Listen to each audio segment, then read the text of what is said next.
Hey everyone, welcome back to another video of me cooking while working from home. Today I made a tomato soup and grilled cheese sandwich. I really like this recipe because you can just leave everything in the oven while you can go back and do some work. To start with, you're going to slice all your vegetables in half. So that's 6 tomatoes, 3 white onions and 2 peppers. Put that all in a roasting dish with a handful of garlic cloves, and then you're going to put your salt, mixed herb and olive oil all around it, and then put that in the oven for about half an hour, 45 minutes until it's softened. The oven temperature should be around 200 degrees Celsius. Next, you're going to blend your vegetables until it's nice and smooth, and then add in 400 ml of your vegetable stock or any stock that you want to use. I also added chili flakes and smoked paprika. Leave that all on a simmer until it's nice and thick, and then your soup's ready.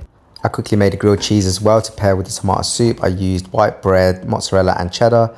Cooked that in a pan until it was melted, and that was my lunch. And now, back to work. Hey everyone, today I'm making mushroom soup. It's so cold in the UK now. I say that like we always have good weather, lol. I needed something to warm myself up. At the end of the day, a soup always helps keep me warm. On that note, what do you guys eat when it's cold? Let's get started. First, I diced 2 onions and sliced 3 garlic cloves. In a pot, put a tablespoon of butter and let it melt. Once melted, add in the onions and garlic and cook for a few minutes. I used 400 grams of button mushrooms. After they're washed, slice all of them into smaller pieces. Add the mushrooms and cook for 5 minutes. Next, add 2 tablespoons of plain flour to thicken the liquid. Add a litre of stock. I used chicken because I like chicken. You can use vegetable stock or anything else. Put 1 bay leaf in the pot and allow to simmer for 15 minutes. Once the liquid has reduced a bit, remove the bay leaf and we can blitz the soup. This is the fun part but also messy. Use a hand blender and blend the mushrooms so the soup is smooth. Finally, add a splash of single cream and a handful of chopped parsley. I garnished with a little bit of extra cream and a sprinkle of fresh parsley. I really enjoyed this soup. It tasted so good. It was thick, smooth and had a strong mushroom flavour. It really helped warm me up for the rest of the day. And now, back to work.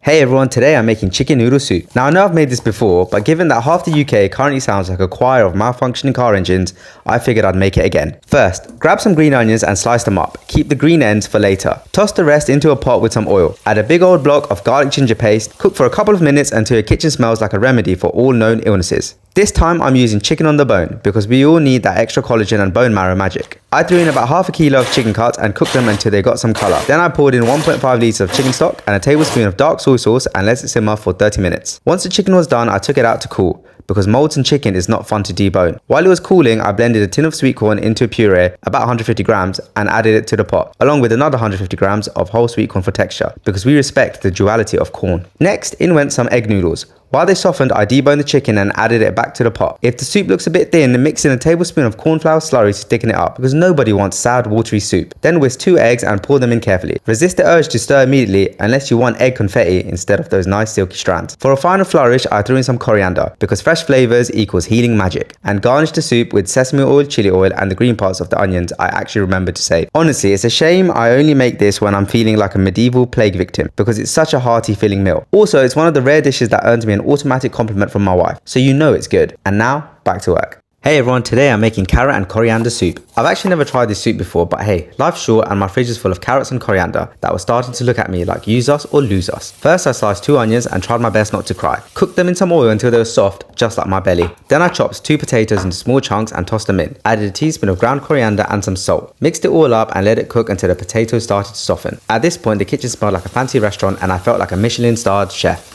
Spoiler, I'm not. Now the real fun began, peeling 500 grams of carrots. I swear, by the time I was done, my arm felt like it had run a marathon. I chopped the carrots into chunks and threw them into the pot.